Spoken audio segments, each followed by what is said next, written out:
নমস্কার বন্ধুরা, মালা রান্না বান্না স্বাগত। আজকে বানাবো আমি মাছ দিয়ে চচ্চড়া। এই যে মাছগুলো আমি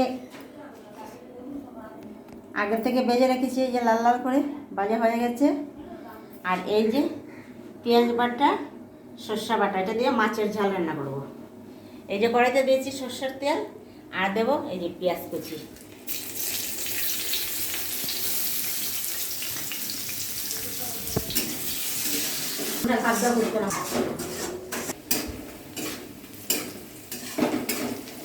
এই যে দেখুন পেঁয়াজগুলো লাল করে ভেজে নিয়েছি।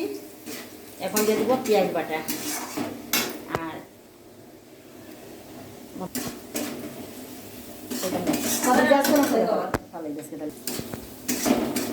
পেঁয়াজগুলো লাল লাল করে ভাজা হয়ে গেছে। এখন দিয়ে দেবো এই যে পেঁয়াজ বাটা,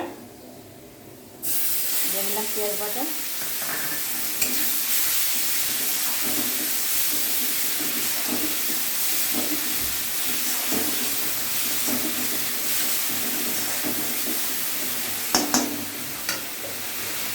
প্রতিদিন আমার দ্বারা রান্নার ভিডিও দেওয়া সম্ভব হবে না, আমি অন্যান্য ভিডিওগুলো দেব।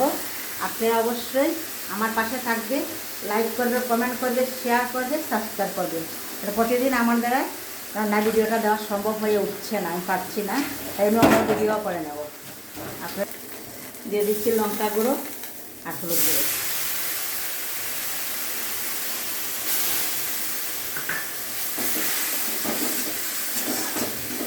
নুনটা তো আগে দিয়ে দিয়েছি, আপনাদেরকে বলা হয়নি। আর নুন, হলুদ, লঙ্কা, পেঁয়াজ সব কিছু দিয়ে ভালো করে মশলাটা কষিয়ে নেব। কষার পরে সরষেটা দেবো। আগে কষানোটা হয়ে যাক, তারপর সরষেটা দেবো। দিয়ে দিলাম সর্ষে বাটা। এই যে দেখুন কষানোটা হয়ে গেছে, খুব সুন্দর হয়েছে।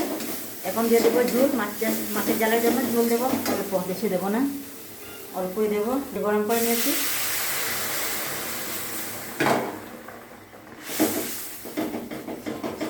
এই যে দেখুন গরম জল দিতে সাথে সাথে বরফটা উঠে যায়, তাড়াতাড়ি হয়ে যায়।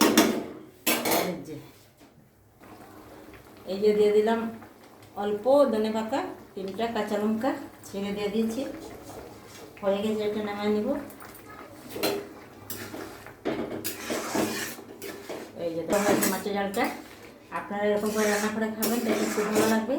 কমেন্ট করবে অবশ্যই, লাইক করবে, শেয়ার করবে, আমার পাশে থাকবে।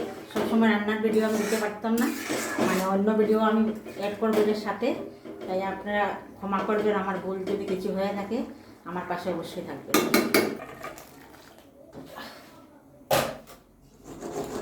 এই যে দেখুন কত সুন্দর তরকারি হয়েছে। আজকের মতো অতটুকুই, বাই বাই, টাটা। দেখি চেষ্টা করবো আরেকটা ভিডিও দেওয়ার রান্নারই।